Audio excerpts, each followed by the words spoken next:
আমার ভাইরা বন্ধুরা, যুবক এইবার দেখা গেল তারে জাহান্নাম থেকে তুলে আনার জন্য ফেরেশতারা জাহান্নামের ভিতরে যায় ঢুকবে। ঢুকে দেখবে সে জাহান্নামের আযাবের ভিতরে রয়েছে। জাহান্নামের আযাব এক ক্যাটাগরির নয় রে যুবক। বেনামাজিদের আযাব হলো একরকম, সুদখোরের আযাব হলো একরকম, ঘুষখোরের আযাব হলো আরেক রকম। বেপরদায় যারা চলতো তাদের আযাব হলো ভিন্ন ভিন্ন। মিথ্যা কথা যারা বলতো তাদের আযাব হবে ভিন্ন ভিন্ন। ভিন্ন ভিন্ন আযাবের ক্যাটাগরি আছে।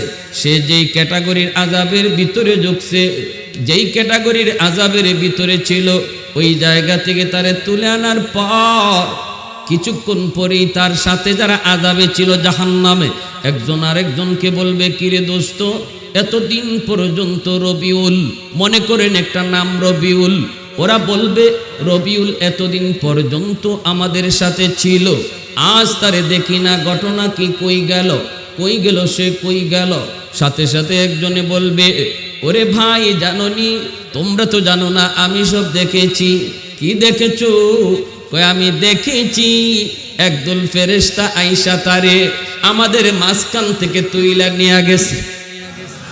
আমি জিজ্ঞেস করেছিলাম, রবিউল তো আমাদের মতোই গুনাহগার, আমাদের মতোই আযাব ভোগ করে, রবিউলকে তোমরা তুইলে নিতেছো, আমরা দোষ করলাম কি?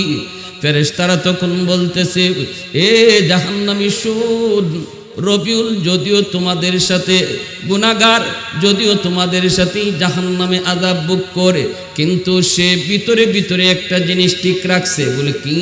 কয় দুনিয়াতে সম্পর্ক রাখছে আল্লাহওয়ালাদের সাথে।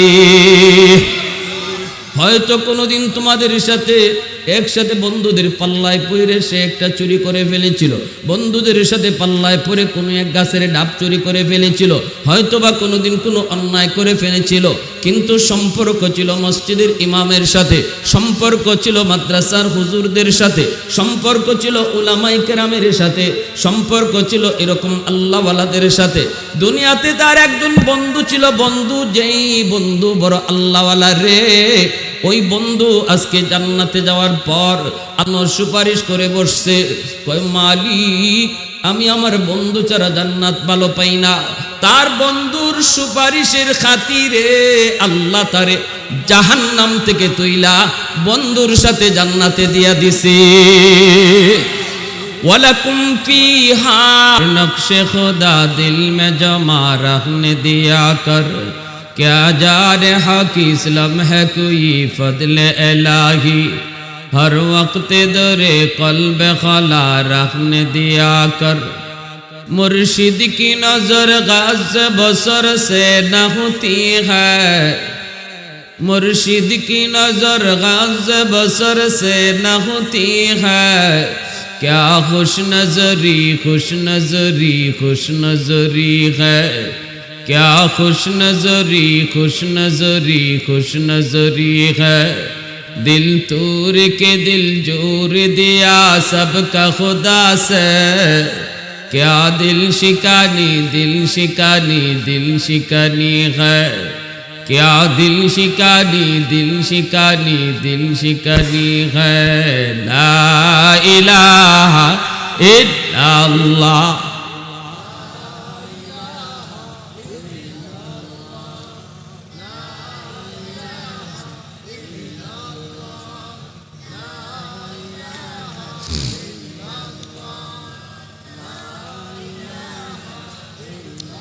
লা ইলাহা ইল্লাল্লাহু মুহাম্মাদুর রাসূলুল্লাহ। জোরে সুরে বলি সাল্লাল্লাহু আলাইহি ওয়াসাল্লাম। পশ্চিম রঘুরামপুর কালীতলা আকনবাড়ি জামে মসজিদ ও যুব সমাজের উদ্যোগে আয়োজিত আজকের চতুর্থ বার্ষিক ওয়াজ মাহফিলের সম্মানিত সদরি ইজলাস, সভাপতি সাহেব, উপস্থিত জাতির বিবেক, জাতির কর্ণধার, এ জাতির সূর্য সন্তান, মঞ্চে আসীন উলামায়ে কেরাম, আমার আগে বয়ান পেশ করেছেন জননন্দিত মুফাসসিরে কোরআন হযরত মাওলানা মুফতি ফেরদৌস আল আজাদ, উপস্থিত মুরব্বিয়ানে আজম, কলিজার টুকরা যুবক, পর্দার আড়ালে পর্দানিশীন মা ও বোনেরা, আল্লাহ পাকের দরবারে হাজারো কোটি শুকর যে মালিক আমাকে আপনাকে এই মুহূর্তে প্রতিকূল আবহাওয়ার ভিতরেও শুধুমাত্র আল্লাহ এবং আল্লাহর রসুলের মহব্বত আর ভালোবাসা অন্তরে নিয়ে কোরআন হাদিসের মাহফিলে আসার বসার কিছু দিনই কথা শোনার তৌফিক দিয়েছেন। এজন্য শুকরিয়াতান বলি আলহামদুলিল্লাহ। মুআজ্জাজ হাজিরিন, আল্লাহর রসুল সাল্লাল্লাহু আলাইহি ওয়াসাল্লাম সাহাবাই কেরামদেরকে কোনো এক মজলিসে বলতেছেন, মানুষ সৃষ্টির 50,000 বছর আগে আল্লাহ পাক কে জান্নাতি আর কে জাহান্নামী এটা ফয়সালা করে রাখছেন। মানুষ সৃষ্টির আগেই আমরা কারা জান্নাতি আর কারা জাহান্নামী এটা 1-2 বছর না, মানুষ সৃষ্টির 50,000 বছর আগে আল্লাহ এটা ফাইনাল করে রাখছেন। এই কথাটা শোনার পর আপনাদের মনে কিছু প্রশ্ন জাগবে, যে প্রশ্নটা সাহাবাই কেরামের মনেও জাগছে। সাহাবাই কেরাম রাদিয়াল্লাহু তাআলা আনহুম তখন প্রশ্ন করলেন, ইয়া রাসূলুল্লাহ, আল্লাহ যদি আগেই আমরা কে জান্নাতি আর কে জাহান্নামী লিখে রাখেন, তাহলে আমাদের আর নামাজ পড়ে কি লাভ? আমাদের ইবাদত করার কি দরকার? যদি আমাকে আল্লাহ জাহান্নামী হিসেবে লিখেই রাখেন, তাহলে নামাজ পড়াও তো আমি জান্নাতে যেতে পারবো না। ঠিক কিনা জোরে বলেন? কথা বুঝেন আমার? আপনারা কথা বুঝতেছেন? মাশাআল্লাহ। আর যদি আল্লাহ আমাকে জান্নাতি হিসেবে লিখে রাখেন, আমি নামাজ কালাম না করলেও তো আল্লাহ আমারে জান্নাতি দিবেন। তাহলে আমাদের নামাজ, রোজা, হজ, যাকাত, আল্লাহর বিধিবিধান মাইনা এত কষ্ট করার কি প্রয়োজন? যেটা আমাদের মনেরও প্রশ্ন। নবীজি প্রশ্নের জবাবে বলেছেন, শোনো, ইআমালু, তোমরা তোমাদের কাম করো।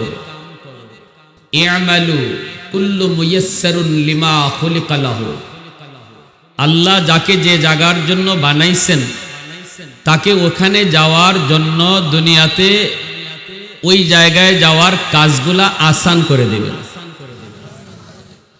কথাটা বুঝছেন? যদি আল্লাহ তোমাকে জান্নাতি হিসাবে কবুল করে থাকেন, জান্নাতি হিসাবে লিখে রাখেন, তাহলে জান্নাতে যাওয়ার কাজ দুনিয়াতে আল্লাহ তোমার জন্য আসান করে দিবেন। আর যদি তোমার নাম আল্লাহ জাহান্নামী হিসেবে লিখে রাখে, তাহলে জাহান্নামে যাওয়ার কাজ দুনিয়াতে তোমার দ্বারা সহজ হবে।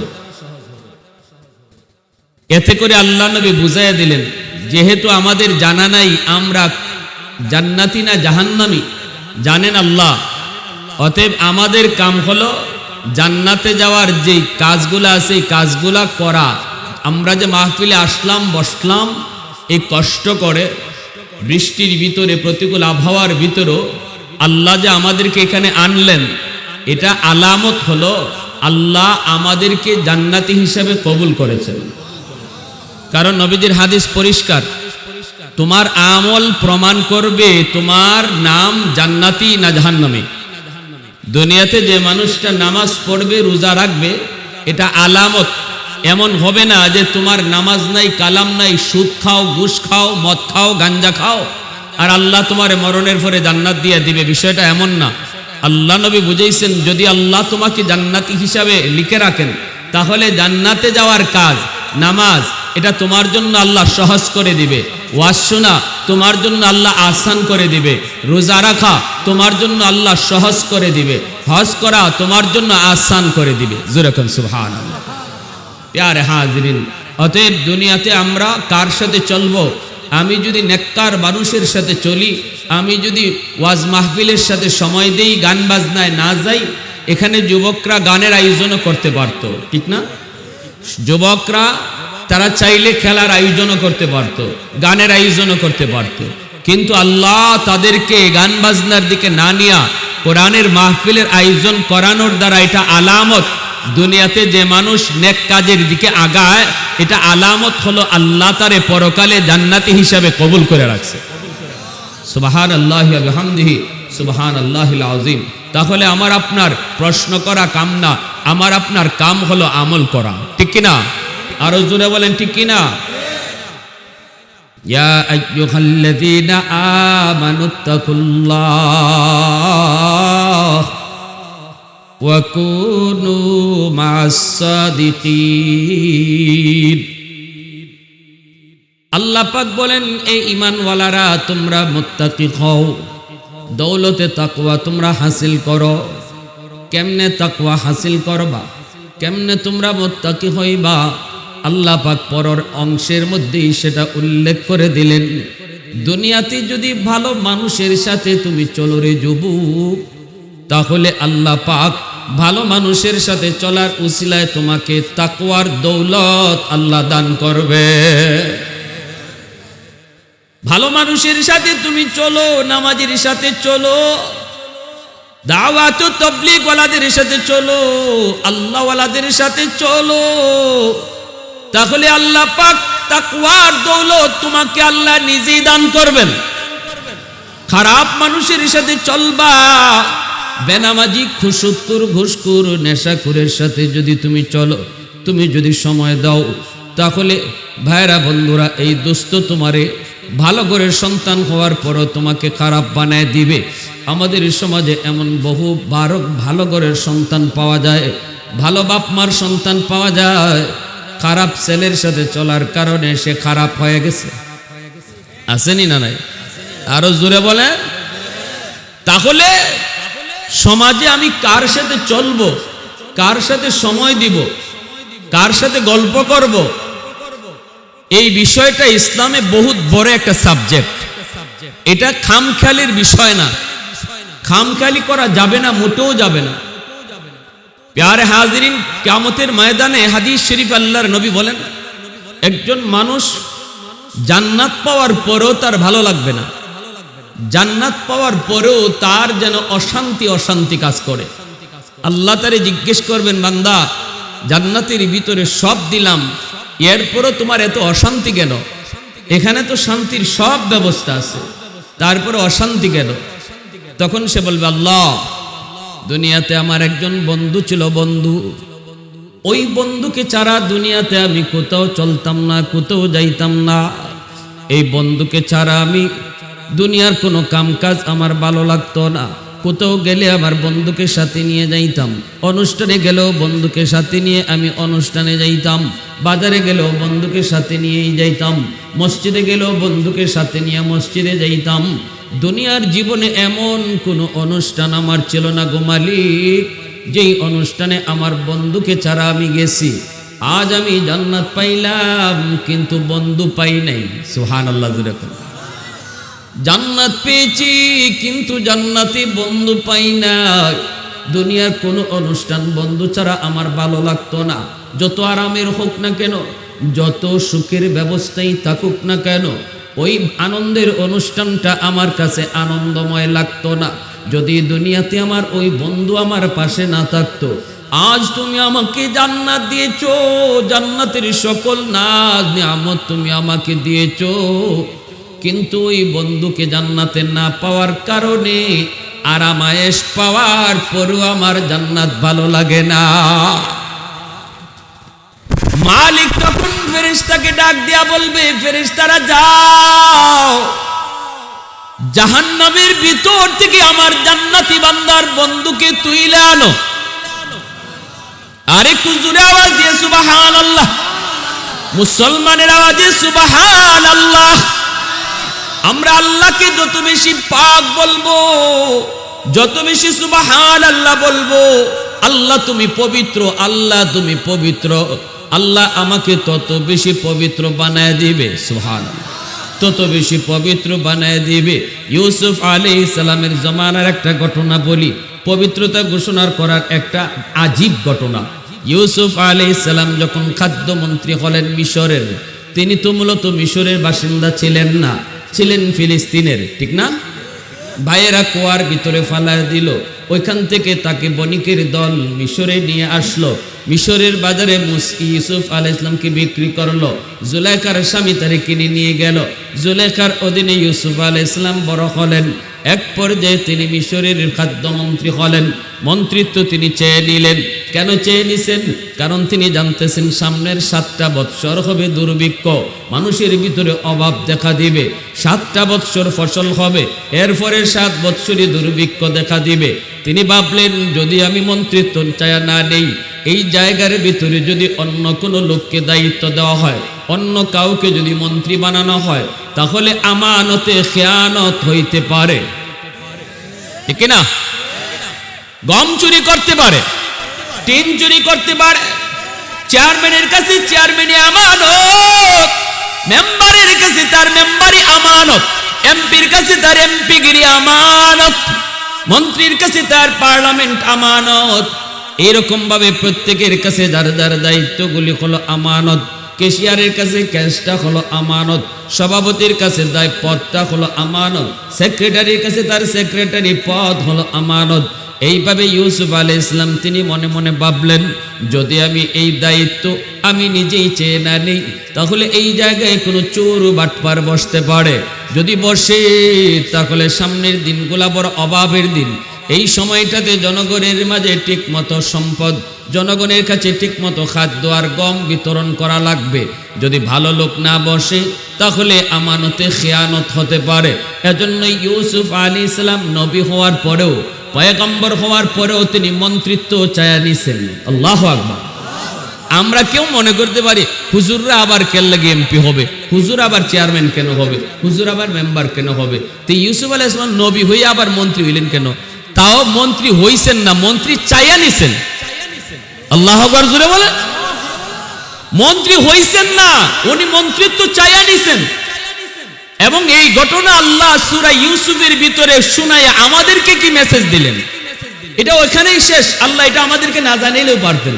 আল্লাহ আমাদেরকে জানায় এটা মেসেজ দিলেন, মনে রাখবা তোমার সামনে কোনো দায়িত্বশীল কোনো চোর বাটপার যদি বসে, আর সে যদি তার এই দায়িত্বের ভিতরে অবহেলা করে, চুরি করে, ডাকাতি করে, এর ভিতরে তুমি যে বুট দিয়া তার চোর বানাইছো, তুমিও এর ভিতরে শামিল, তুমিও শামিল। এজন্য ভালো লোককে বসাইলে সওয়াব, খারাপ লোককে বসাইলে খারাপ। যত কাজ করবে যারা বসাইছে সবাই শরীক থাকবে। এটা খামখালির বিষয় না, এটা টাকা দিয়া কেনার বিষয় না, এটা গোষ্ঠী বুঝিয়া পাওয়ার দেখাইয়া ভোট নেওয়ার বিষয় না। এটা বহুত বড় একটা আমানত, ঠিক কিনা জোরে বলেন। প্রাসঙ্গিক একটা কথা বললাম, ইউসুফ আলাইহিস সালাম তিনি মন্ত্রিত্ব চায়া নিয়ে নিছেন, আমাকে খাদ্য মন্ত্রণালয় দিয়া দেন, আমি যথাযথভাবে মানুষের মাঝে আমানতদারি রক্ষা কইরা দুর্ভিক্ষের সময়ে খাদ্যগুলা বন্টন করব। ইউসুফ আলাইহিস সালামকে দায়িত্ব দিল বাদশাহ।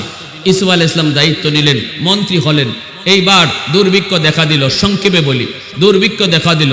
ওই দুর্ভিক্ষ দেখা দেওয়ার সময় মাঝখানে একটা ঘটনা ঘটে গেল জুলেখার সাথে। জানি আমরা সবাই, সবার কম বেশি জানা আছে না? ওইদিকে আমি যাব না, শুধু এতটুকু ইশারা দিয়ে যেতেছি। জুলেখার সাথে ইউসুফ আলাইহিস সালামের একটা ঘটনা ঘটছিল, জানেন সবাই। জুলেখা ইউসুফ আলাইহিস সালামকে 7টা গেটের ভিতরে নিয়ে গেছিল। নেওয়ার পরে মনের ইচ্ছা পূরণ করতে চাইল। ইউসুফ আলাইহিস সালাম বললেন, মাআযাল্লাহ, আমি আল্লাহকে ভয় পাই, আমি আল্লাহর কাছে আশ্রয় চাই, আমার আল্লাহ সব দেখতেছেন। জুলেখা কয়, না, আল্লাহ দেখবে না, এখানে সব দরজা জানালা বন্ধ, আল্লাহ আবার কোত্থেকে আসলো? তো ইউসুফ আলাইহিস সালাম কয়, না, আল্লাহ দরজা জানালা বন্ধ থাকলেও দেখে। তখন জুলেখা তার শোকেসের মধ্যে একটা দেবতা ছিল, একটা মূর্তি আছিল, ওই মূর্তির জুলেখা খুদা মনে করত। মূর্তির মুখটারে জুলেখা কাপড় দিয়া ঢাইকা কয়, এই যে খুদার মুখ ঢেকে ফেলছি। নাউজুবিল্লাহ। ওরা ওদের খুদার মুখ ঢাকতে পারে, কিন্তু মুসলমান তার খুদার মুখ ঢাকতে পারে? মুসলমানের খুদার মুখ ঢাকা যায় না। ইউসুফ আলাইহিস সালাম বললেন, তোমার খুদার মুখ তুমি ঢাকতে পারো, কিন্তু আমার খুদার মুখ ঢাকার ক্ষমতা কারো নাই। তিনি দেখতেছেন। জুলেখা কন, না, আমার দীর্ঘদিনের মনের ইচ্ছা তুমি পূরণ করো। ইউসুফ আলাইহিস সালাম করেন, আল্লাহ তুমি আমাকে সাহায্য করো। কয়ে দৌড় দিলেন, দৌড় দিয়ে দরজার কাছে গেলেন। তিনি দেখতেছেন দরজায় তালাবদ্ধ, চাবি জুলেখার হাতে। এরপরও চিন্তা করলেন, আল্লাহ আমার সাধ্য যতটুকু অতটুকু আমি করব। দরজা পর্যন্ত যাওয়া আমার কাম, আর তালা খুইলা দেওয়া এটা তুমি মাওলার কাম। দরজা পর্যন্ত দৌড় দিয়া গেলেন, তালা খুলে দিলেন কে? আরেকটা দৌড় দিয়ে আরেকটা গেইটে গেলেন, তালা খুলে দিলেন কে? 7টা তালা খুললেন কে? আল্লাহ। যখন শেষমেশ গেলেন, জুলেখা পিছন দিয়ে কাপড়ে টান দিল, পিছনে জামায় টান দিল, এমন টান দিল পিছনে জামা ছিঁড়ে গেল। আর ওই সময় জুলেখার স্বামী আইসা হাজির। স্বামী দেখতেছে কি, এই যে ছেলেরে পালছে, লালন পালন করছে ইউসুফ, আর পিছনে তার স্ত্রী, দুইজন এই আন্দর থেকে দৌড় দিয়ে বের হইতেছে। এখন দুজন তার সামনে দাঁড়ানো। এখন স্বামী ভাবতেছে কি ঘটনা কি, জুলেখা কেমন চালাকের চালাক। জুলেখা কয়, দেখছো তুমি যারা এতদিন যাবৎ ফালছো আর খাওয়াইছো, এত আদর মায়া যত্ন করছো, সে আজকে তোমার স্ত্রীর সাথে খিয়ানত করতে চায়। নাউজুবিল্লাহ। চাইছে অপকর্ম করতে, এখন দোষ দিয়া দেয় ইউসুফ আলাইহিস সালামের গায়ে। তখন ইউসুফ আলাইহিস সালাম বলতেছেন, না, মিথ্যা কথা, আমি কোনো অন্যায় করতে চাই নাই, অন্যায় করতে চাইছে আপনার স্ত্রী, আমি কোনো অন্যায় করতে চাই নাই। এখন স্বামী কার কথা মানবে? স্ত্রীর কথা মানবে না ইউসুফ আলাইহিস সালামের কথা মানবে? স্বামী পড়ে গেল দ্বন্দ্বে, কার কথা মানবে? দুজনেই কয় আমি নির্দোষ, দুজনেই কয় আমি নির্দোষ। এই অবস্থায় ইউসুফ আলাইহিস সালামের পক্ষে একটা ছোট বাচ্চা সাক্ষী দিছিল, একটা দুধের বাচ্চা। এই দুধের বাচ্চা সাক্ষী দিছিল। জবান খুলে দিছে কে? আল্লাহ। জবান খুলে দিছে আল্লাহ। ওই দুধের বাচ্চা সে সাক্ষী দিয়া বলতেছে, আজিজে মিসর শোনাও, কে দোষী এটা? এখন আমি যদি বলি ইউসুফ দোষী আর ইউসুফ নির্দোষ, জুলেখা দোষী, এটাও তুমি মানবা না। আর একজনে যদি কয় অমুক দোষী তমুক দোষী না, তাহলে এটাও মানবা না, মনে করবা কেউ পক্ষ নিছে। আমি একটা পদ্ধতি বাতায় দেই, ওই পদ্ধতিতে আপনি আগাইলে কে দোষী আর কে নির্দোষ এটা তুমি পেয়ে যাবা। আজিজে মিসর কয় কোন পথ? পথটা হলো, দেখো ইউসুফের জামা পিছনে চিরা না সামনে চিরা? ওই ছোট বাচ্চায় কইতেছে, দুধের বাচ্চা। যদি পিছনে চিরা হয় তাহলে বুঝবা জুলেখা টান দিছে ওনার আটকানোর জন্য, জামা ছিঁড়ছে, এর জন্য জুলেখা দোষী। আর সামনের দিকে যদি ইউসুফের জামা চিরা থাকে, ইউসুফ দোষী। এইবার তুমি দেখো কোন দিকে জামা চিরা। তখনই আজিজ মিসর ইউসুফ আলাইহিস সালামের জামার দিকে তালাশ করে দেখে পিছনে চিরা। পিছনে চিরা হইলে দোষী কে? জুলেখা। পিছনে চিরা হইলে দোষী কে? জুলেখা। জুলেখা দোষী প্রমাণিত হলো। এরপরে ইউসুফ আলাইহিস সালামকে জেলে রাখলো মানুষের। এরপর আমার ওই দিকে যাওয়া উদ্দেশ্য না, এই কথাটা মনে রাখবেন। শিশু বাচ্চায় সাক্ষী দিছিল, শিশু বাচ্চা ইউসুফ আলাইহিস সালামের নির্দোষ প্রমাণ করছিল, ইউসুফ আলাইহিস সালামের পবিত্রতা ঘোষণা করছিল একটা দুধের বাচ্চা। ইউসুফ আলাইহিস সালাম যখন খাদ্যমন্ত্রী হলেন, আরো অনেক বছর পর এই শিশু বাচ্চা যুবক হয়েছে। দেশে দুর্ভিক্ষ দেখা দিল মিশরে। ইউসুফ আলাইহিস সালাম জনগণকে এভাবে খাদ্য দিতেছেন, 1 কেজি 2 কেজি করে গম দিতেছেন, সবাই লাইন ধরে ধরে গম নিতেছে। ইউসুফ আলাইহিস সালাম দিতেছেন, জনগণকে খাওয়াইতেছেন বাইতুল মাল থেকে। তো ওই অবস্থায় এই যুবক, ওই দিনের শিশু, আজকের যুবক, সে আসছে সামনে। ইউসুফ আলাইহিস সালাম তো চিনেন না, ইউসুফ আলাইহিস সালাম চিনবার কথাও না, এরপরে আর এই বাচ্চার সাথে দেখাও নাই, সাক্ষাৎও নাই। সে আসছে, আয়েশা বলতেছে, মন্ত্রী মহোদয় আমাকে আপনি কি দেন, সাহায্য দেন। ইউসুফ আলাইহিস সালাম বললেন, তারে 1 সের গম দিয়ে দাও। 1 সের গম দেওয়ার পর ওই বালক বলতেছে, ওই যুবক বলতেছে, আমাকে আর 1 সের দাও। ইউসুফ আলাইহিস সালাম বললেন, ঠিক আছে, তারে আর 1 সের দিয়ে দাও। এরপরে ওই যুবক বলে, আমাকে আরো 1 সের দাও। ইউসুফ আলাইহিস সালাম বললেন, ঠিক আছে, তারে আরো 1 সের দাও। আবার কয়, আমার আরো 1 সের দেন। ইউসুফ আলাইহিস সালাম বলেন, তোমারে যদি সব দিয়ে দেই তাহলে জনগণকে দিমু কি? সব যদি তুমি নিয়ে যাও তাহলে বাকিরা পাবে কি? এই দাবিটা তোমার অন্যায়, এটা ঠিক না, তুমি এখন যাও। সাথে সাথে ওই যুবক ডাক দিয়ে বলতেছে, মন্ত্রী মহোদয় একটু ভালো করে শুনেন, আপনি যদি আমি কে এটা চিনেন আর জানেন তাহলে আমি যা চাইমো তাই দিবেন। সুবহানাল্লাহ, জোরে করুন। আমি কে, আমি কে, আমি কে যদি আপনি চিনেন আর জানেন তাহলে মাইপা না, মাইপা না, আমি যা চাইমো তা দিবেন। ইউসুফ আলাইহিস সালাম অবাক হয়ে বলেন, যুবক কে তুমি, কি তোমার পরিচয়? এই কথা বলতেই তখন যুবক ডাক দিয়া বলতেছে, মনে পড়েনি আল্লাহর পয়গম্বর, মনে পড়েনি জুলেখার ষড়যন্ত্রে আপনি শিকার ছিলেন। ওই অবস্থায় আপনাকে একটা দুধের বাচ্চা একটা সাক্ষী দিয়ে আপনার পবিত্রতা ঘোষণা করেছিল। মনে পড়েনি আপনার সেদিনের কথা, একটু ইয়াদ করেন। ইউসুফ আলাইহিস সালাম বলেন, মনে পড়েছে, মনে পড়েছে। এই ঘটনা ভুলবো কি করে? ভোলার তো কথা না। তখনই ওই যুবক বলতেছে, ওই দিনের যেই দুধের শিশু আপনাকে পবিত্র ঘোষণা করেছিল, আজকে এই যুবক ওই দিনের দুধের শিশু। সুবহানাল্লাহ। আলহামদুলিমান কাদ্দারা খাইরান ওয়া খাবালা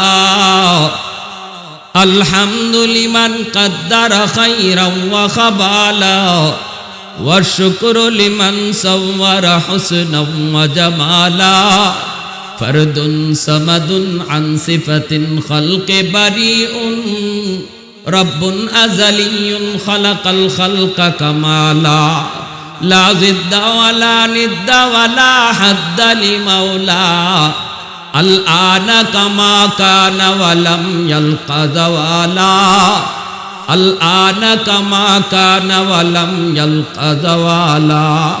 মুহাব্বতের সাথে বলেন আল্লাহু আকবার। ইউসুফ আলাইহিস সালাম বলেন তারে 1 মণ 2 মণ না, তারে 100 মণ গম দিয়ে দাও। সুবহানাল্লাহ। উট বুঝাই করে যত যা চায় বাইতুল মাল থেকে তাকে দেওয়ার ব্যবস্থা তোমরা করো। সাথে সাথে আল্লাহ পাক রব্বুল আলামিন ইউসুফ আলাইহিস সালামকে ওহী নাযিল করে বললেন, ইউসুফ একবার শুধু তোমাকে পবিত্র করার কারণে তুমি তারে যা চায় তা তাকে নেওয়ার সুযোগ দিয়ে দিছো। তাহলে শুনে রাখো, আমার শেষ জমানায় আমার নবীর উম্মতরা দৈনিক 5 বার নামাজে সুবহানাল্লাহি ওয়া বিহামদিহি সুবহানাল্লাহিল আযীম, নামাজের আগে পরে তো বলবে, নামাজের ভিতরে বলবে সুবহানা রাব্বিয়াল আযীম, আল্লাহ তুমি পবিত্র, সুবহানা রাব্বিয়াল আলা, সিজদায় যায় বলবে আল্লাহ তুমি পবিত্র, রুকুতেও বলবে আল্লাহ তুমি পবিত্র, সিজদায় বলবে আল্লাহ তুমি পবিত্র। দৈনিক যারা কমপক্ষে 5 বার আমি আল্লাহর পবিত্রতা ঘোষণা করবে, এইবার তুমি ইউসুফ বুঝো, তুমি ইউসুফ ধারণা করো আমি আল্লাহ তাদেরকে আমার বাইতুল মাল থেকে কি দেওয়াটা দিব। আর একটু জোরে আওয়াজ দিয়া সুবহানাল্লাহ। আল্লাহ পাক কই যদি একবার তোমার নামে সুবহানাল্লাহ কোয়ার কারণে যা চাইলো তুমি তাই দিয়া দিলা, আমার যে সকল বান্দারা আখিরি জমানায় দৈনিক 5 বার নামাজে আমি আল্লাহকে পবিত্র কইব, এবার বুঝো আমি তাদেরকে কি পরিমাণ দিব। এজন্য সুবহানাল্লাহ যে যত বেশি বলবা আল্লাহ তাকে তত বেশি পবিত্র বানায় দিবে। আলহামদুলিল্লাহ যে যত বেশি বলবা আল্লাহ তোমার প্রশংসা, তোমার আল্লাহ তার মানুষের ভিতরে তত বেশি প্রশংসিত বানায় দিবে। আল্লাহু আকবার যে যত বেশি বেশি বলবা আল্লাহ তুমি বড়, আল্লাহ তুমি মহান, আল্লাহ মানুষের মাঝে তারে বড় বানায় দিবে। আল্লাহু আকবার জোরে বলেন। যত বেশি আল্লাহু আকবার যত বেশি বলবা আল্লাহ তোমাকে মানুষের ভিতরে তত বেশি বড় বানায় দিবে, বড় বানায় দিবে। এজন্য আমার ভাইরা সুবহানাল্লাহ আলহামদুলিল্লাহ আল্লাহু আকবার বলার ভিতরে কৃপণতা করব, জোরে বলেন কৃপণতা করব। আমার ভাইরা বলতেছিলাম আল্লাহ পাক রব্বুল আলামিন তখন কইব, যাও আমার ওই বান্দার বন্ধুরে জাহান্নাম থেকে তুলে নিয়ে আসো। মনে আছে? মনে আছে? কইছিল আল্লাহ আমি আমার বন্ধু না পাইলে দুনিয়াতে কোনো অনুষ্ঠান আমার কাছে ভালো লাগতো না, আজকে তুমি আমারে জান্নাত দেওয়ার পরও জান্নাত ভালো লাগবে না যদি দুনিয়ার ওই বন্ধু আমার সাথে জান্নাতে না পাই। আল্লাহ বলবেন যাও জাহান্নাম থেকে আমার এই জান্নাতি বান্দার বন্ধুরে তুলে নিয়ে আসো। আম্মা তাশতাহি আনফুসুকুম ওয়ালাকুম ফিহা মা তাদউন নুজুলাম মিন গফুরির রহিম। এজন্য আল্লাহ পাক বলে জান্নাত এমন একটা জান্নাত হলো এমন এক জায়গা যেখানে গেলে পরে জান্নাতি যা চায়, যা আবদার করে আল্লাহ তার আবদার পুরা করে। সুবহানাল্লাহ। জাহান্নাম হলো এমন জায়গা জাহান্নামী যা কিছু আবদার করে এর বিপরীত দেওয়া হয়। আর জান্নাত হলো এমন জায়গা যেখানে আবদার করা মাত্রই তার সামনে আবদারের জিনিস হাজির করা হয়। জাহান্নাম হলো সবকিছু উল্টা, জান্নাত হলো সবকিছু তার পক্ষে। জান্নাতে যা চায় পায়, জাহান্নামে যা চায় এর উল্টা দেওয়া হয়। চায় ঠান্ডা পানি দেওয়া হয় গরম পানি, ঠিক না? চাওয়া হয় খাবার দেওয়া হয় তারে জাক্কুম। এই জাক্কুম ফল গলার ভিতরে যায় লাইগা যায়। রে যুবক এমন ক্ষুধা জাহান্নামী, এই ক্ষুধার যন্ত্রণা বাঁচতে না পেরে সে যখন খানা চায় তারে জাক্কুম দেওয়া হয়, জাক্কুম ফল। এই ফলটা কাটাওয়ালা ফল, ভিতরেও কাটা বাহিরেও কাটা, গলার মধ্যে যায় আটকা যায়। এইবার কয় আল্লাহ পানি দেও, পানি দেও। গলায় যদি আমাদের কিছু বেঁধে যায় তাহলে আমরা পানি চাই, পানি চাই। সে বলবে আল্লাহ আমারে পানি দেও, পানি দেও। তখন তারে পানি না দিয়া তখন পূজার পচা রক্ত দেওয়া হয়, নাউজুবিল্লাহ। তখন ওই জাহান্নামী মানুষগুলো আফসোস করে কইব আমা লানা মিন শাফিঈন ওয়ালা সাদীকিন হামীম। আল্লাহ আজকে আমাদের পক্ষে সুপারিশ করার মতো কেউ নাই। আল্লাহ আমাদের একজন প্রিয় বন্ধুও নাই যে বন্ধু আজকে আমাদের জন্য একটু সুপারিশ করবে। এজন্য আমার ভাইয়েরা, দুনিয়াতে আমরা কার সাথে সময় কাটাচ্ছি, কাদের সাথে সময় ব্যয় করছি? যুবক, যৌবন কালটা হলো বন্ধু তালাশ করার বিষয়। যৌবনে যুবক বন্ধু ছাড়া চলতে পারে না। কিন্তু একটু খেয়াল রেখো, সময় যার সাথে দিচ্ছি, যারে বন্ধু বানাইতেছি, সে কি গাঞ্জা খায়, সে কি ইয়াবা খায়, সে কি বেনামাজি? যদি এই ধরনের কোনো কিছু দেখো, আল্লাহর দোহাই, কারণ এটা ইসলামের বহুত বড় একটা অংশ, বহুত বড় একটা সাবজেক্ট। তুমি যতই নামাজি থাকার চেষ্টা করো, বেনামাজির সাথে চলতে চলতে একদিন তুমি নিজেও বেনামাজি হয়ে যাবা, ঠিক না?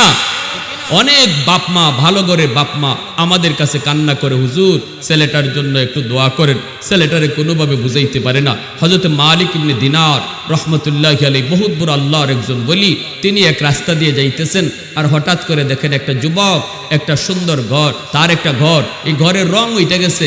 এই রংটা দেওয়ার জন্য, ঘর সাজানোর জন্য সে খুব মেরামত করতেছে। ঘরটা সাজাবে, বাহির দিয়ে রং দিবে। মালিক ইবনে দিনার রহমতুল্লাহি আলাইহি বহুত বড় আল্লাহর একজন বলি। দেখেন আল্লাহওয়ালাদের সাথে সম্পর্ক রাখলে কি হয় আমার ভাই, আল্লাহওয়ালাদের সাথে সম্পর্ক রাখলে, নামাজি দিনদার পরহেজগার মানুষের সাথে সম্পর্ক রাখলে কি লাভটা হয় একটু বুঝেন। ভাইয়েরা আমার, মালিক ইবনে দিনার যায় বলতেছে, যুবক তুমি কি করতেছো? যুবক বলতেছে, হুজুর আমি আমার ঘরটারে রং দিব। কয় বাজেট কত? কয় বাজেট আমার 1 লাখ। মালিক ইবনে দিনার বলে, তুমি আমার 1 লাখ টাকা আল্লাহর রাস্তায় দিয়া দাও, আমি আল্লাহর রাস্তায় এটা ব্যয় করব। বিনিময়ে আমি তোমাকে এই দুনিয়ার ঘরের বদলা জান্নাতে একটা ঘরের ওয়াদা দিয়া দিব। জোরে কন্যা সুবহানাল্লাহ। যুবক ডাক দিয়ে বলতেছে, ও আল্লাহর ওয়ালি, আমি আপনাকে মানি, আমি আপনাকে অনেক শ্রদ্ধা করি, আপনার কত আমার বিশ্বাস হয়, কিন্তু এত বড় নগদ কথা, একটু বোঝার সুযোগ আমাকে দেন, আমাকে একটু বোঝার সুযোগ আপনি দিবেননি। মালিক ইবনে দিনার বললেন, ঠিক আছে যাও, আজ রাতটা তুমি একটু নিজে নিজে পরামর্শ করো, নিজের মনের সাথে একটু বোঝ পরামর্শ করো। এই বইলে তিনি যুবককে পাঠায় দিলেন। এইদিকে মালিক ইবনে দিনার তিনিও সারা রাত আল্লাহর কাছে কান্নাকাটি করলেন আর বললেন, মালিক আমি আমার কাম করেছি, বাকিটা যুবকের দিল ঘুরায়া দেওয়া তুমি মাওলার কাম। আমার আপনার কাম চেষ্টা করা, দিল ঘুরায়া দিবে কে? আর একটু জোরে বলেন কে? ওইদিকে যুবক রাতের বেলা ঘুমায়, আর ঘুমায়া ঘুমায়া তার স্বপ্ন একটাই, কল্পনা। আল্লাহর ওলি আমারে বলল, আমি যদি 1 লক্ষ টাকা দিয়ে দেই তাহলে আমাকে ইনি জান্নাতে ঘর দিয়া দিবে। কি করব, দুনিয়ার ঘর নিব নাকি জান্নাতে ঘর নিব? এই চিন্তায় যুবকের ঘুম ঠিক মতো আসে না। এ যুবক একটু ভালো করে বুঝো, যৌবন কালটা আল্লাহর কাছে বড় দামি রে যুবক। এই জমিনে যত আল্লাহর ওলি হয়েছেন প্রত্যেকেই ওলি হয়েছেন যৌবন কালে। সুবহানাল্লাহ। যৌবন কালটা হলো আল্লাহর ওলি হওয়ার বয়স, আল্লাহর ওলি হওয়ার কাল, আল্লাহর ওলি হওয়ার টাইম। যৌবনী একজন যুবক যত তাড়াতাড়ি আল্লাহর ওলি হয়, অন্য বয়সে এত তাড়াতাড়ি আল্লাহর ওলি হওয়া যায়। আল্লাহর ওলি ফজরের নামাজ পড়ার পর সালাম ফিরে দেখেন যুবক মসজিদে হাজির। আল্লাহর ওলির সামনে এসেই বলতেছে, ও আল্লাহর ওলি, আমি সিদ্ধান্ত নিয়েছি, আমি সিদ্ধান্ত নিয়ে ফেলেছি, আমি আপনাকে 1 লক্ষ টাকা দিয়ে দিব। আমি দুনিয়ার বাড়ি চাই না, আমি জান্নাতের বাড়ি চাই। আল্লাহু আকবার। জান্নাতের বাড়ি চাই। আমি আপনাকে চিনি, আপনি কত বড় আল্লাহর ওলি, তবে আপনি আমাকে আপনার এই কথাটা কাগজে লিখে দিবেন, নিচে আপনি আপনার স্বাক্ষর দিয়ে দিবেন। সুবহানাল্লাহ। তাহলে বোঝা গেল যুবকও কম চালাক না। হ্যাঁ, দিয়া দিব, কিন্তু শর্ত হলো কাগজে লিখে আপনি নিজে স্বাক্ষর দিয়ে দিবেন। মালিক ইবনে দিনার কয় ঠিক আছে, কাগজ কলম আনো, লিখিত হয়ে যাক। লিখিত মৌখিক ওয়াদা না, লিখিত ওয়াদা তিনি কাগজের ভিতরে লিখে দিয়া দিলেন। আল্লাহু আকবার।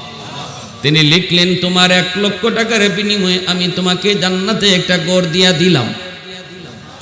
নিচে মালিক ইবনে দিনার, আল্লাহু আকবার জোরে বলেন, নিচে তার নাম মালিক ইবনে দিনার।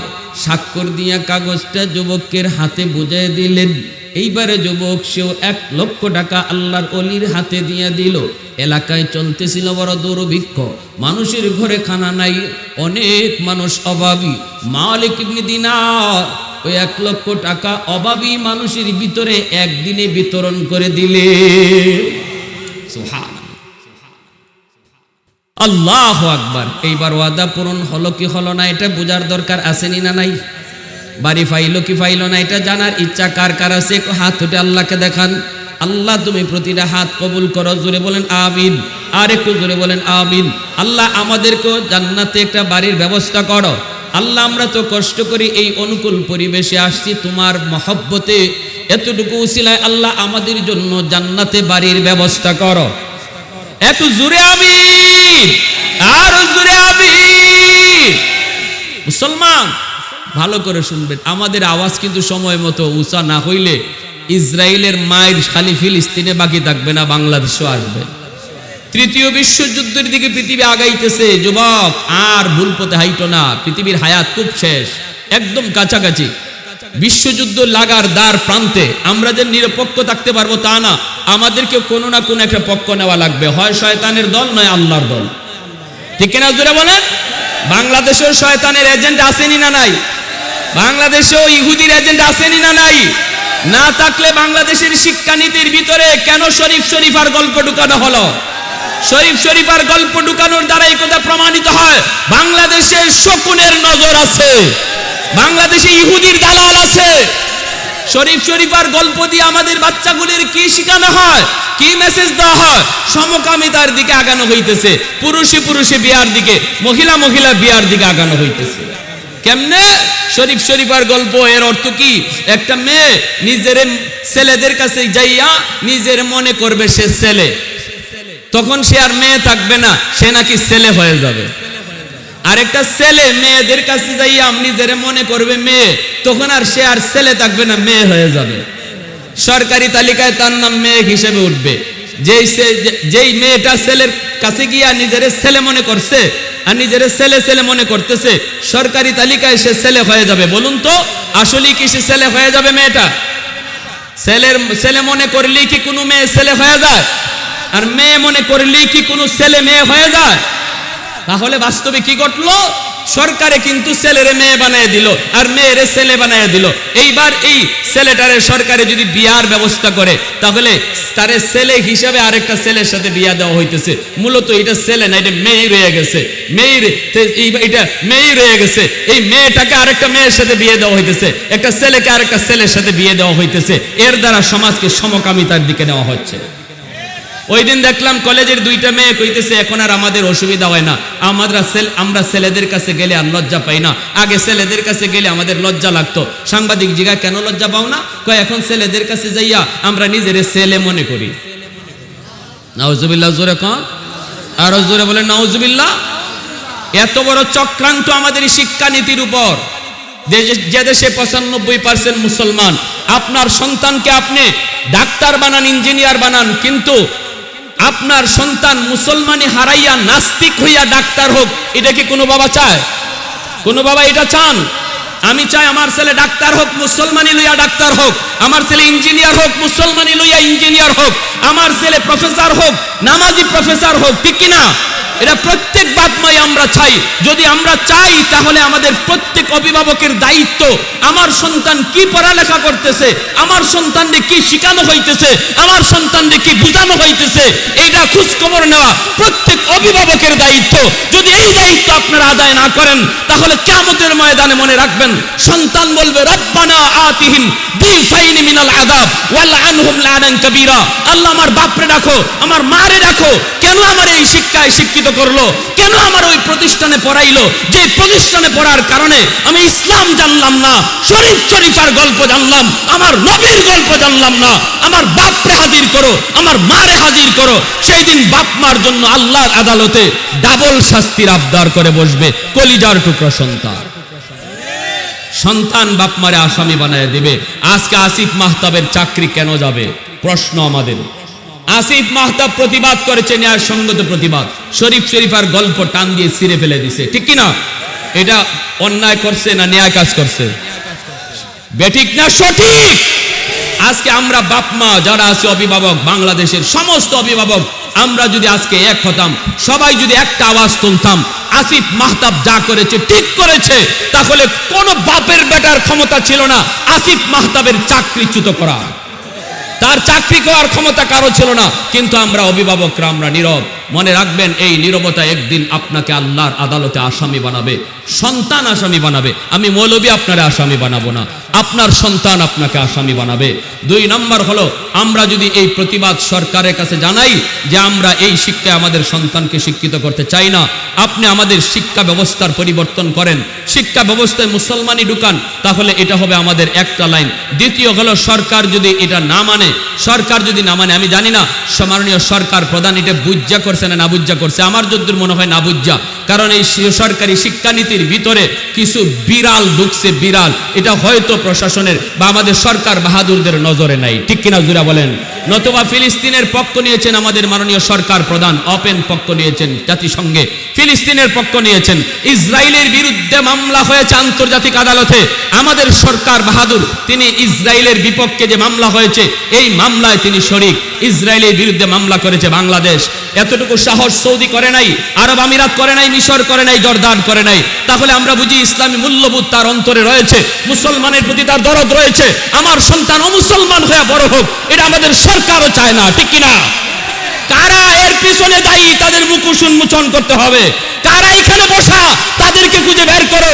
এই প্রতিবাদ, এই আওয়াজ হবে প্রত্যেকটা অভিভাবকের পক্ষ থেকে আওয়াজ। যদি এই আওয়াজ তোলার পরেও পদক্ষেপ নেওয়া না হয় তাহলে আমাদের দ্বিতীয় কর্মসূচি হলো এই শিক্ষায় আমার সন্তানকে শিক্ষিত করব না। যেই শিক্ষায় আমার আল্লাহকে ভুলায় দেয়, আমার আল্লাহর পরিচয় যেই শিক্ষায় নাই, এই শিক্ষা আমার সন্তানকে শিক্ষিত করতে চাই না।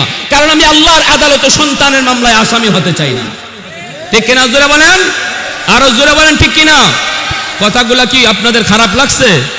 কথাগুলা ন্যায়সঙ্গত না, যুক্তিসঙ্গত? মনে রাখবেন দুইটার একটা, হয় আওয়াজ উঠাও, আওয়াজ উঠানোর পরে যদি তারা মানতে বাধ্য হয় আলহামদুলিল্লাহ, যদি না মানে এই শিক্ষা ব্যবস্থা বর্জন করো। সবাই আওয়াজ করে এই শিক্ষা ব্যবস্থা বর্জন করো। আমার সন্তানকে আমি মাদ্রাসায় পড়াবো, আমার সন্তানকে আমি আল্লাহর পরিচয় দিয়ে বড় করাবো, এই সিদ্ধান্তে সকল অভিভাবক চলে আসো। অবশ্যই সেটা মানতে তারা বাধ্য। এজন্য আমার ভাইয়েরা বলতেছিলাম ঠিক মতো আওয়াজ চাই। সবসময় নীরব থাকলে কিন্তু ইসলাম এটাকে সাপোর্ট করে না। ইসলাম বলে সময় মতো তোমাকে গরমও হওয়া লাগবে, সময় মতো তুমি নরম হবে। নরমের জায়গায় নরম, গরমের জায়গায়, জোরে বলেন, নরমের জায়গায় নরম, গরমের জায়গায় গরম। আমার ভাইরা বন্ধুরা, যুবক মালিক ইবনে দিনার রাহমাতুল্লাহি আলাইহি তখন তিনি বললেন, যুবক এই যে নেও, তোমাকে আমি ওয়াদা দিয়ে দিলাম, লিখিত দিয়ে দিলাম। কাগজের ভিতরে তিনি লিখি দিয়ে দিলেন, নিচে স্বাক্ষর করে দিলেন। যুবক তার 1 লক্ষ টাকা দিয়া দিল। এই টাকা নিয়ে তিনি এলাকার গরিবের ভিতরে বন্টন করে দিলেন, গরিবদের ভিতরে বন্টন, অভাবী মানুষের ভিতরে বন্টন করে দিলেন। এই দিকে দিন যায়, এই দিকে রাত যায়, দিন যায় রাত যায়, দিন যায় রাত যায়।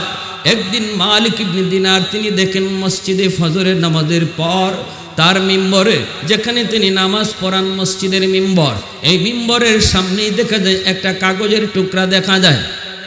আল্লাহু আকবার।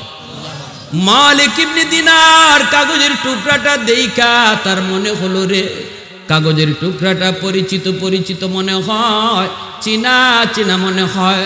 হাতের মধ্যে তিনি নিলেন, নিয়ে দেখেন ওই কাগজ, যেই কাগজে তিনি তারে স্বাক্ষর দিয়া জান্নাতি বাড়ির ওয়াদা করেছিলেন। কাগজের মধ্যে লেখা, আমি তোমাকে জান্নাতে একটা বাড়ির ওয়াদা করলাম 1 লক্ষ টাকার বিনিময়ে। অপর পৃষ্ঠায় লেখা, ও মালিক ইবনে দিনার, তুমি যে যুবককে জান্নাতি বাড়ির ওয়াদা করেছিলা, আমি আল্লাহ তারে জান্নাতি বাড়ি দিয়া দিছি। জোরে আওয়াজ দিয়া কন্যা সুবহানাল্লাহ, আর একটু জোরে কন্যা সুবহানাল্লাহ। মালিক ইবনে দিনার কাগজটা পাইয়া তার শরীর কম্পন শুরু হয়ে গেল। দৌড় দিয়ে তিনি ওই যুবকের বাড়িতে আসলেন, ওই গ্রামে আসলেন। আইসে তিনি যুবকের খবর নিয়ে দেখেন গতকাল যুবক মারা গেছে। এইবার তিনি ওই যুবককে যারা গোসল করাইছে তাদের খোঁজ নিতে লাগলেন। তোমরা কারা গো, কারা তোমরা এই যুবককে গোসল করাইছো? গোসলের লোকগুলি হাজির হলো। মালিক ইবনে দিনার বলতেছেন, তোমরা কি গোসল করাইছো? বলে হ্যাঁ।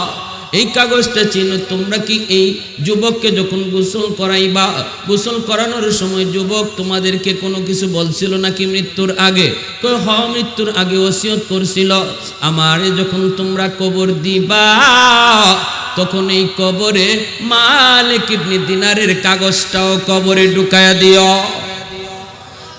মালিক ইবনে দিনার বলে, কাগজটা দেখলে তোমরা চিনবানি? গোসলের লোকগুলি কয়, কাগজ দেখলে চিনব।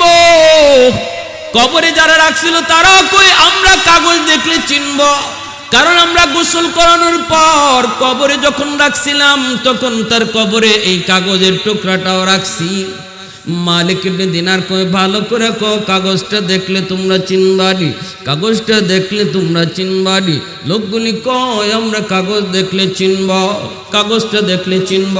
এই বলতেই মালিক ইবনে দিনার পকেট থেকে তিনি কাগজের টুকরাটা বের করলেন। কাগজের টুকরাটা দেখা মাত্রই ওই মানুষগুলি কয়, আল্লাহর ওলি, খোদার কসম, এই কাগজটাই আমরা কবরে গতকাল রাখছিলাম। মালিক ইবনে দিনার এইবার আল্লাহর কুদরতি কদমে সেজদায় পড়ে কাঁদলে আর কই, মালিক তুমি বুঝি আমার ওয়াদা পূরণ করে দিছো? সুবহানাল্লাহ। আল্লাহ তুমি বুঝি ওয়াদা পূরণ করে দিছো? এমনি ভাবে আল্লাহর যত আল্লাহর ওলি আছে জমিনের ভিতরে, আল্লাহর কিছু এমন ওলি আল্লাহ আছে, এমন কিছু আল্লাহর প্রিয় বান্দা আছে রে যুবক, তারা যদি কোনো কিছুর ওয়াদা করে, তারা যদি কোনো কিছু কসম করে, তখন এই কসমটা আল্লাহ নিজের থেকে পুরা করে দেয়। আল্লাহ কিন্তু কসম পুরা করে ওই ব্যক্তির ইজ্জতের খাতিরে, যদিও সেটা পুরা করার মতো ছিল না, তবু আল্লাহ তার প্রিয় বান্দার দিকে লক্ষ্য করে কসম আল্লাহ পুরা করে দেয়। এমন একটা কসম করেছিলেন হযরতে বেলাল। আল্লাহু আকবার, জোরে বলেন। কসমটা পুরা করার কথা ছিল না, এটা কোনোভাবেই যায় না, কসম পুরা করা যায় না। এরপরও বেলালের ইজ্জতের খাতিরে আল্লাহ কসম পুরা করে দিছে। বলবো ঘটনা, বলবো, মনোযোগ কার কার আছে একটু দেখান হাত দুটো আল্লাহর কাছে। আল্লাহ তুমি কবুল করো, জোরে বলেন আমিন। সামনে আসতেছে রমজান মাস, আমার নবী রমজান মাসে সেহরি খাইতেছেন। হযরত বেলাল মুয়াজ্জিন আজান দিয়ে দিবেন ফজরের আজান। বেলাল ভাবতেছেন, দেখি আমার নবী সেহরি খাওয়া সারছেননি, সেহরি খাওয়া শেষ হয়েছিনি, যায় দেখি আজান তো দিমু, আজানের টাইম হয়ে গেছে, সেহরির টাইম শেষ, রসুল্লি খানা খায়া শেষ করছেন। যায় দেখি আল্লাহর নবীর সুন্নত হলো সেহরির খানাটা দেরি করে খাইতে হয়, একবারে ওই আজানের কাছাকাছি সময় খাইতে হয়। 2টা বাজে 3টা বাজে সেহরি খাইয়া ফেললে সেহরি খাওয়া হয়, কিন্তু সুন্নত আদায় হয় না। সুন্নত হইল এমনিভাবে একবারে কাছাকাছি টাইম পর্যন্ত খাওয়া। ইফতারটাও একদম শেষ সময়ে খাওয়া, ইফতারটাও আজানের আগ মুহূর্তে খাওয়া। আমার ভাইয়েরা, বন্ধুরা, দেখা যায় আজান হয়ে গেছে, এরপরে আমি দেরি করে ইফতার করতেছি, এটা সুন্নত না। আজান হয়ে গেছে, দেরি নাই, তাড়াতাড়ি খাইয়া নেওয়া, এটা হলো নবীর সুন্নত। ইফতার সেহরিটা হলো একবারে শেষ সময় পর্যন্ত খাইয়া নেওয়া। আল্লাহ রাসূল সাল্লাল্লাহু আলাইহি ওয়াসাল্লাম সেহরি খাইতেছেন, হযরত বেলাল গেছেন, যায় দেখেন নবীজির সাথে আরেকজন অপরিচিত মানুষ, তিনিও সেহরি খাইতেছেন। নবীজি সেহরি খাইতেছেন, অথচ সেহরির টাইম শেষ। বেলালের ধারণা সেহরির টাইম শেষ, বেলাল যায় বলতেছেন ইয়া রাসূলুল্লাহ, নবী গো সেহরির টাইম শেষ, আর খানা খাইয়েন না। নবী কয় ও আচ্ছা ঠিক আছে যাও। তিনি তো মুয়াজ্জিন, মুয়াজ্জিনের দায়িত্ব তো হলো ইমাম সাহেবের একটু খোঁজ খবর রাখা। এটা তো মুয়াজ্জিন সাহেবের দায়িত্ব, মুয়াজ্জিন সাহেবের কর্তব্য যে ইমাম সাহেবের খোঁজ খবর রাখা, কোন হালতে আছে হুজুর, কখন কোন অবস্থায় আছে, আসতেছি না আসতে পারতেছে না, এগুলো মুয়াজ্জিন সাহেব খবর নেয়। তো আল্লাহ রাসূল সাল্লাল্লাহু আলাইহি ওয়াসাল্লাম খাইতেছেন, বেলালকে বললেন নবী গো সেহরির টাইম শেষ। নবী বলে ঠিক আছে, বেলাল চলে আসছেন। কিন্তু আল্লাহর নবী তখনও খানা খাইতেছেন। তখন নবী কি করেন? খানা খাইতেছেন। বেলাল কয়ে যাওয়ার পরেও খানা খাইতেছেন। একটু পরে বেলাল আবার আজান দেওয়ার আগে মনে মনে ভাবতেছেন যে দেখি নবীর খানা শেষ নেই। আইসা দেখে নবী এখনো খানা খাইতেছেন। বেলাল বলেন ইয়া রাসূলুল্লাহ সেহরির টাইম শেষ গো নবী, আর খায়েন না। নবী কয় আচ্ছা ঠিক আছে যাও। বেলাল আবার চলে আসছেন। আইয়া বেলালে একটু অপেক্ষা করে আজান দেওয়ার আগে মনে মনে ভাবতেছেন যে এখন দেখি নবী খানা খায়া শেষ করছেননি। বেলাল তৃতীয়বার আইসা দেখেন নবী এখনো খানা খাইতেছেন। সুবহানাল্লাহ জোরে কোন। হযরত বেলাল নবীকে তৃতীয়বার আসার পর যখন দেখলেন নবী এখনো খানা খান, তখনই বেলাল কয় নবী গো খোদার কসম সেহরির টাইম শেষ। কসম খাইলিছে। তখনই আল্লাহর নবী কয় ইন্না লিল্লাহ, আমার বেলাল কসম খাইয়ে ফেলছে। তাড়াতাড়ি যে যিনি নবীজির সাথে খানা খাইতে বসছেন ওনারে কিন্তু বেলাল চিনেন না। আল্লাহ রাসূল বলে বন্ধ করো, বেলাল কসম খেয়ে ফেলছে। সাথে সাথে নবীজি আর পানিও খাইলেন না। বেলাল যে কইছে কসম খোদার শেষ, সাথে সাথে নবীর সাথে অপরিচিত যিনি বসা ইনি কইতেছে ইয়া রাসূলুল্লাহ তাড়াতাড়ি খানা বন্ধ করেন, বেলাল কসম খেয়ে ফেলছে। এখন খানা শেষ। খানা শেষ করে চলে আসলেন ফজরের নামাজে। আল্লাহর নবী ফজরের নামাজ পড়ান। নামাজ পড়াই নবী মিম্বরে বসে গেলেন। বৈশা সাহাবায়ে কেরামদেরকে ডাক দিয়া আনেন, সাহাবীরা সামনে আসো। এইবার নবী বলেন কই আমার বেলাল, সামনে আসো। মুয়াজ্জিন সাহেব, নবী বলেন বেলাল আমার সাথে যিনি খানায় শরীক ছিল তুমি তারে চিনোনি? না গো নবী কোনোদিন তারে দেখি নাই, মনে হয় কোনো মুসাফির। নবী কয় বেলাল রে ইনি মুসাফির নন, ইনি হলেন হযরত জিবরাইল আমিন। আল্লাহু আকবার। তুমি যখন প্রথমবার বলেছো নবী গো টাইম শেষ, তখন জিবরাইল আমাকে বলতেছেন না গো নবী টাইম আরো আছে, খানা খান। সুবহানাল্লাহ। যখন তুমি দ্বিতীয়বার বলেছো টাইম শেষ, তখনও জিবরাইল কয় না গো নবী টাইম আছে, খানা খান। যখন তুমি তৃতীয়বার বলেছো তখনও বেলাল জিবরাইল কয় নবী গো খানা আরো খান, টাইম আছে। কিন্তু যখন তুমি কসম করে বলেছো তখনই আল্লাহ পাক কয় জিবরাইল টাইম আরো কিছু ছিল, কিন্তু আমার বেলালের ইজ্জতের খাতিরে আমি আল্লাহ তার কসম রক্ষার জন্য টাইম অফ কইরা দিছি।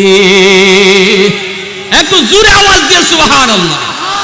সৈয়দে কাউনাইন তেরি জানে সারো কো সালাম, সৈয়দে কাউনাইন তেরি জানে সারো কো সালাম, यानी गिरदोन नबूवत के सितारों को सलाम, यानी गिरदोन नबूवत के सितारों को सलाम, उन हिजाज़ी गाजियों को शख्सवारों को सलाम, यानी गिरदोन नबूवत के सितारों को सलाम, अंबिया के बाद शुहरा है उन्हें के नाम का, उनकी हिम्मत से पुला पुला चमन इस्लाम का।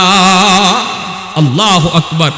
এজন্য আমার ভাইরা যেই মাত্র হযরতে মালিক ইবনে দিনার রহমতুল্লাহি আলাইহি ইনি কাগজটা দেখছেন আর মানুষকে দেখাইতেছেন, দেখো এই কাগজটাই আমি এই যুবককে ওয়াদা করেছিলাম আর কসম খেয়ে কইছিলাম আমি তোমাকে জান্নাতে একটা বাড়ি দিব, আর আল্লাহ আমার কসম পুরা করছেন, আমার ওয়াদা আল্লাহ পুরা করছেন।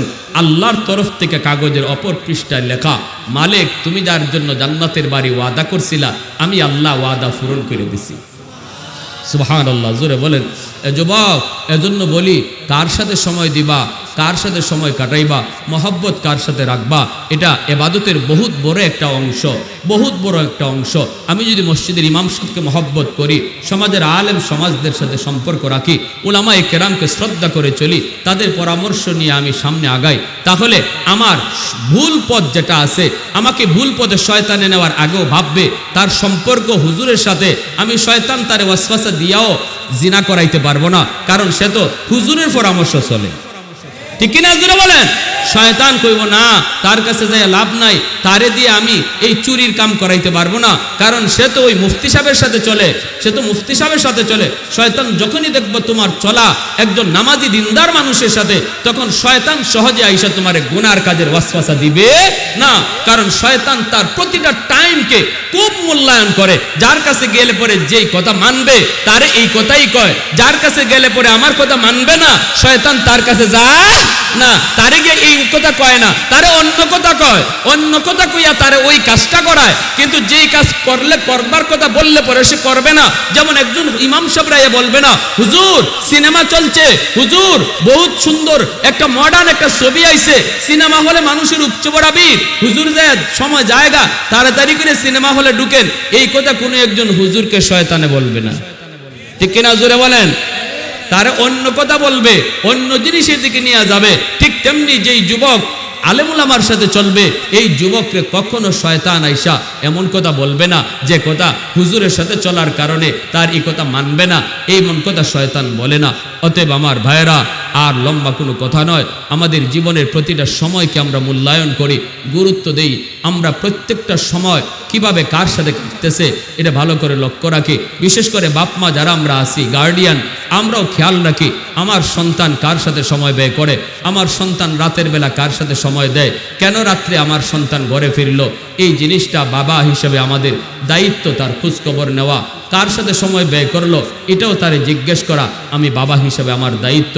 নতুবা এক সময় আমি আমার সন্তানের ব্যাপারে চোখের পানির মধ্যে রক্ত ঝরাইলেও লাভ হবে না। ঐশীন একটা মেয়ের নাম আমরা জানি না সবাই, ঐশী যেই ছেলেদের সাথে মিশত, এক রাত জনির সাথে এক রাত রনির সাথে, যেই সময়টাতে গিয়া রনি জনির সাথে রাত কাটাইতো, এর আগে বাপমা ঐশীরে বাধা দিয়ে আটকাইল না। বাধা দিল কখন? যখন সে অপরাধ জগতে ঢুকে পড়ছে, অপরাধের সাথে ঢুকে পড়ছে, খারাপ ছেলেদের সাথে সে মিশে গেছে, তখন তারে বাপমা বাধা দিছে, লাভ হয় নাই, অ্যাকশনের জায়গায় রিঅ্যাকশন হয়েছে, বাপমা সন্তানের হাতে জবাই হয়েছে। ঠিক কিনা জোরে বলেন? এজন্য সময় থাকতে সন্তানের প্রতি নজর দেন, আমার সন্তান কোন রাস্তায় হাঁটে, সন্তান আমার কার সাথে সময় ব্যয় করে, সন্তান কি কাজ করে, এটা প্রত্যেকটা বাপমার দেখশন করা দায়িত্ব। নতুবা এক সময় রক্ত ঝরবে চোখের পানির বদলে, লাভ হবে না। আল্লাহ আমাদের সবাইকে কথাগুলো বুঝার এবং সে অনুযায়ী আমল করার তৌফিক দান করুন। পরিশেষে এই মাহফিলকে আল্লাহ কবুল করেন। যুবকগুলির আল্লাহ পাক ইসলামের কোরআনের সৈনিক বানান। উলামায়ে কেরামের সাথে সারা জীবন মিলেমিশে থাইকা দ্বীনের লাইনে সর্বদা আগায় আসার তৌফিক আল্লাহ দান করেন। সবাই বলেন আমিন। ওয়া আখির দাওয়ানা আনিল হামদুলিল্লাহি রাব্বিল আলামিন। আল্লাহুম্মা